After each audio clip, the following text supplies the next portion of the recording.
नेपालको पहिलो विमानस्थल कुन हो?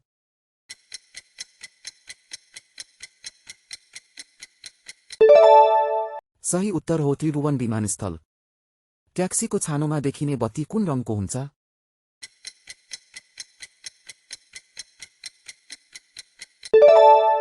सही उत्तर हो रातो।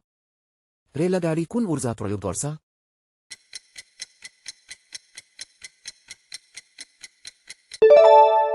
सही उत्तर हो बिजुली वा डिजेल। नेपालमा पहिलो मोटर गाडी कहिले आयो?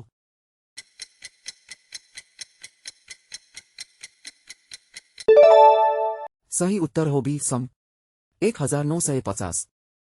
हवाईजहाज उडान गर्दा कुन बाटो प्रयोग गर्छ?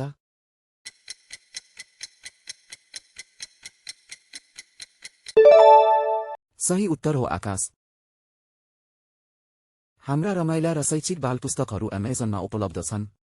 आजै किन्नुहोस् र तपाईको बच्चालाई नेपाली भाषा र संस्कृतिमा समृद्ध बनाउनुहोस्।